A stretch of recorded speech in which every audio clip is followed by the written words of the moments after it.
வணக்கம், எல்லாரும் எப்படி இருக்கீங்க? Welcome back to Shabdinas kitchen. இன்றைக்கி நம்ம கிச்சனில் பார்க்க போகிறது ஒரு சூப்பரான ரவை அடை எப்படி பண்ணுறது பார்க்க போகிறோம். ரொம்ப ஈஸி ப்ரிப்பரேஷனாக ரவை, கோதுமை, பச்சை மிளகாய், இஞ்சி, அப்புறம் கொத்தமல்லி, கருவேப்பிலை இதெல்லாம் போட்டு நல்லா மிக்ஸ் பண்ணி அடை எப்படி பண்ணுறதா பார்க்க போகிறோம்.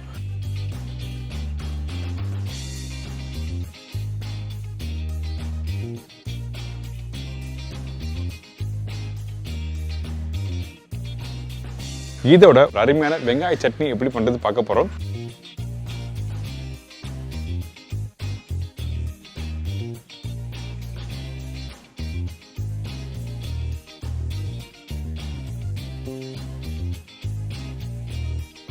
இந்த டிஷ்ஷுக்கு தேவையான பொருட்கள் பார்த்தலாமா?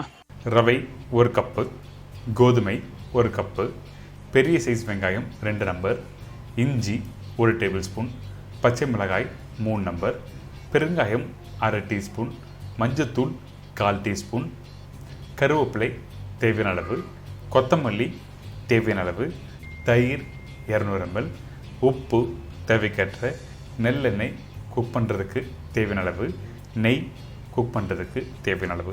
இதாங்க இந்த ப்ரிப்பரேஷன் தேவையான பொருட்கள். இந்த ரவை அடை ரெடி பண்ணுறதுக்கு ஃபஸ்ட் நம்ம பேட்டர் ரெடி பண்ண போகிறோம். பேட்டர்னா அந்த மாவு நல்லா மிக்ஸ் பண்ண போகிறோம் சொல்கிறேன். ஃபஸ்ட்டு நம்ம என்ன பண்ணுறோம், ரவை இந்த பவுலில் போட்டிருக்கேன். இதுக்கு பிறகு கோதுமை. ரவையும் கோதுமையும் ரெண்டுமே ஒரே அளவாக இருக்கணும். ஏன் கேட்டேன்னா ரவை கொஞ்சம் உதிரி உதிரியாக இருக்கும், கோதுமை கொஞ்சம் பைண்டிங் கொடுக்கும். அதனால தான் ரவையும் கோதுமையும் ரெண்டுமே ஒரே அளவாக இருக்கணும்னு சொல்கிறேன். இதுக்கு பிறகு பொடிசாக கட் பண்ணி வச்சுருக்க பச்சை மிளகாய். பச்சை மிளகாய் காரத்துக்கு ஏற்ற மாதிரி நீங்கள் போடலாம். நான் 3 சொல்லியிருக்கேன், வேணும்னா கொஞ்சம் நீங்கள் அதிகமாக போட்டுக்கலாம். இதுக்கு பிறகு பொடிசாக கட் பண்ணி வச்சுருக்க இஞ்சி, அதுக்கப்புறம் வெங்காயம். வெங்காயம் நான் சொன்ன குவான்டிட்டியோட அதிகமாக போடலாமா கேட்டேன்னா கண்டிப்பாக போடலாம், ரஃபாகவும் கட் பண்ணி போடலாம். சாப்பிடும்போது அந்த வெங்காயம் கொஞ்சம் லைட்டாக க்ரன்ச்சியாக இருந்தால் நல்லாயிருக்கும், அதனால கொஞ்சம் எக்ஸ்ட்ரா போட்டுக்கலாம். இதுக்கப்புறம் மஞ்சத்தூள், பெருங்காயம், உப்பு. இதுக்கு பிறகு தயிர். தயிர் எதுக்காக யூஸ் பண்ணால் அந்த புளிப்பு தன்மை கொஞ்சம் வேணும், அதனால தான் தயிரில் யூஸ் பண்ணியிருக்கேன். சில பேர் என்ன பண்ணால் தயிர் பிடிக்காது, வெறும் ரவையும் கோதுமையும் அதுக்கப்புறம் வெங்காயம், பச்சை மிளகாய், இஞ்சி இதெல்லாம் போட்டு நல்லா மிக்ஸ் பண்ணி அப்படியே தட்டி போடுவாங்க. எனக்கு கேட்டிங்கன்னா தயிர் இருந்தால் தான் சாப்பிட்றது நல்லாயிருக்கும். அப்படி இல்லை வெறும் ரவை உப்புமா சாப்பிடுவீங்களா, அந்த மாதிரி கான்செப்டில் தான் இருக்கும் அந்த டேஸ்ட்டு. அதனால தான் நான் என்ன பண்ணுறேன், இல்லை தயிர் ஆட் பண்ணியிருக்கேன். இதுக்கு பிறகு இந்த பச்சை கருவேப்பிலை, கொத்தமல்லி இதில் போட்டிருக்கேன். நீங்கள் வேணால் கொஞ்சம் சில்லி ஃப்ளேக்ஸ் போடலாம், அதுக்கப்புறம் வேணால் வெஜிடபிள்ஸ் டாப்பிங்ஸும் இதில் போட்டுக்கலாம். இப்போ நம்ம என்ன பண்ணுறோம், தேவையான தண்ணி ஊற்றி நல்லா மிக்ஸ் பண்ணுறோம். இந்த தண்ணியோட அளவு எப்படி இருக்குன்னு கேட்டிங்கன்னா, நீங்கள் நார்மலாக வீட்டில் அடை பண்ணுவீங்களே, அதாவது பருப்பு அடை பண்ணுவீங்களே, அந்த பருப்பு அடவுக்கு எந்த அளவுக்கு தண்ணி ஊற்றினா நல்லாயிருக்குமோ அதே குவான்டிட்டி அளவுக்கு இந்த ரவை அடையில் நீங்கள் தண்ணி ஊற்றிக்கலாம்.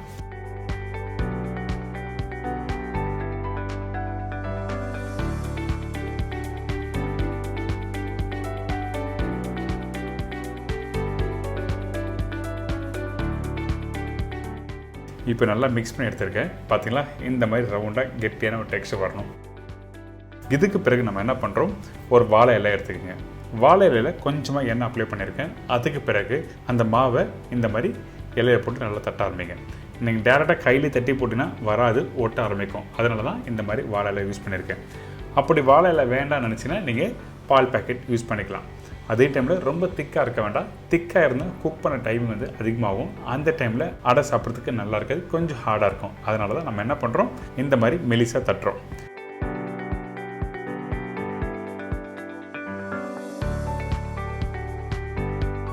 நான் திருப்பியும் தட்டி காமிக்கிறேன். ஃபஸ்ட்டு இலையில் எண்ணெய் அப்ளை பண்ணியிருக்கேன்.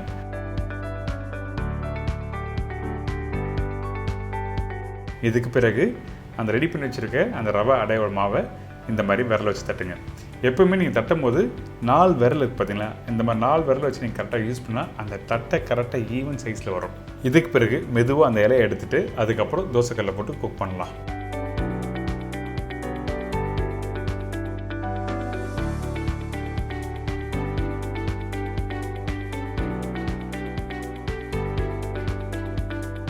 பார்த்தீங்களா, இந்த மாதிரி மெலிசாக இருக்கணும். இதுக்கப்புறம் இந்த தோசைகள் சூடாக இருக்குது. இந்த கல்லில் நல்லெண்ணெய் யூஸ் பண்ணலாம், அப்படி இல்லைன்னா கடலெண்ணெய், அப்படியும் இல்லைன்னா நெய் யூஸ் பண்ணிக்கலாம், அது உங்களோட விருப்பம். ஃபஸ்ட்டு நான் நல்லெண்ணெய் ஊற்றி குக் பண்ணுறேன், அதுக்கப்புறம் நெய்யும் யூஸ் பண்ணியிருக்கேன். ஃபஸ்ட்டு நம்ம என்ன பண்ணுறோம், இந்த கல் கரெக்டான சூடாக இருக்கணும். நல்லெண்ணெய் கொஞ்சம் ஊற்றின பிறகு ரெடி பண்ணி வச்சுருக்க இந்த அடையை இதில் போட்டு நல்லா குக் பண்ணுறோம். குக் பண்ணும்போது திருப்பி போடுறோம் பார்த்தீங்களா, அந்த டைமில் கரெக்டாக ஒரு 50% அளவுக்கு வெந்திருக்கணும். அதுக்கு பிறகு கரண்டி வச்சு லைட்டாக ப்ரெஸ் பண்ணுங்கள். அப்போ தான் உங்களுக்கு இன்னொரு பகுதி நல்லா வெந்து வரும். இந்த மாதிரி 2 சைட்லையும் திருப்பி போட்டு நீங்கள் குக் பண்ணினா ஒரு சூப்பராக அடை ரெடி.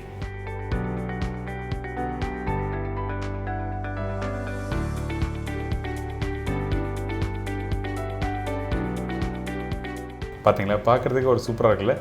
இந்த ப்ரிப்பரேஷன் நீங்கள் தொட்டு சாப்பிட்றதுக்கு கார சட்னி எடுத்துக்கலாம், அப்படின்னா தயிர் எடுத்துக்கலாம், அப்படி இல்லைனா அவியல், குருமா இந்த மாதிரி கறி எடுத்துக்கலாம். நான் இன்னொரு அடையும் குக் பண்ணி காமிக்கிறேன். குக் பண்ணும்போது கவனிக்க வேண்டிய விஷயம் என்ன கேட்டிங்கன்னா, அந்த தோசைக்கல் வந்து சூடாக இருக்கணும். சூடு இல்லாமல் போட்டிங்கன்னா என்ன ஆகும் கேட்டிங்கன்னா, அந்த அடை கொஞ்சம் லைட்டாக ஹார்டாகிடும். கொஞ்சம் ஹார்டாகிடுச்சுன்னா சாப்பிட்றதுக்கு நல்லா இருக்காது. அதனால தான் சொல்கிறேன், கொஞ்சம் நல்லா சூடான பிறகு நம்ம என்ன பண்ணுறோம், தோசைக்கல்ல 2 சைட்லேயும் போட்டு குக் பண்ணுங்கள். கொஞ்சம் நல்லா கெட்டியான பக்குவத்தில் நீங்கள் அடை போட்டிங்கன்னா அந்த டைமில் இந்த மாதிரி ஃபோர்க்கு நீங்கள் யூஸ் பண்ணலாம். அங்கங்கே 2 ஓட்டை போட்டு அதுக்கப்புறம் குக் பண்ணால் நல்லா வெந்து வந்திருக்கும். அதுக்கப்புறம் நான் சொன்ன மாதிரி சட்னியோ இல்லை கிரேவியோ நீங்கள் தொட்டு சாப்பிட்டீங்கன்னா ஒரு சூப்பரான ரவை அடை ரெடி. இதோட அருமையான வெங்காய சட்னி எப்படி பண்ணுறது பார்க்க போகிறோம்.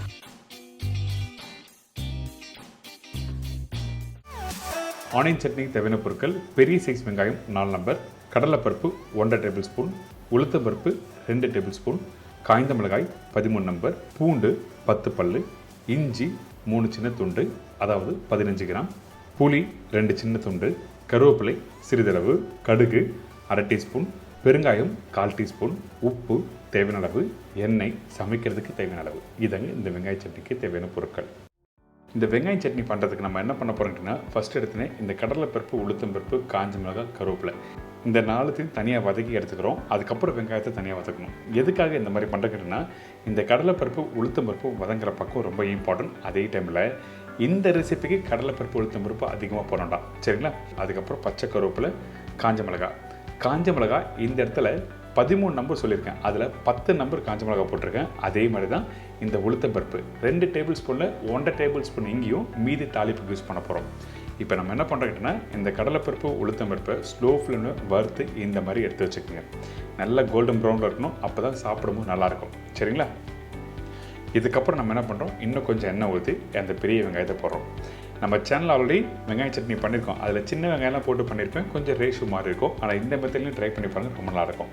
இப்போ இந்த வெங்காயம் போட்ட பிறகு போட்டு அதே டைமில் கொஞ்சம் பச்சை கருவேப்பிலை, அதுக்கப்புறம் இஞ்சி.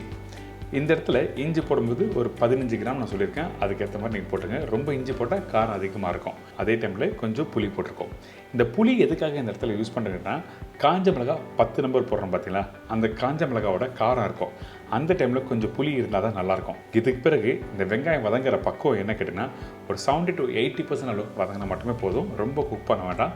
அப்படி ரொம்ப குக் பண்ணால் அந்த வெங்காயத்தோட இனிப்பு தன்மை கிடைக்காது. அதனால தான் நம்ம என்ன பண்ணுறோம், இந்த மாதிரி பக்குவத்தில் கரெக்டாக குக் பண்ணி எடுத்துகிறோம்.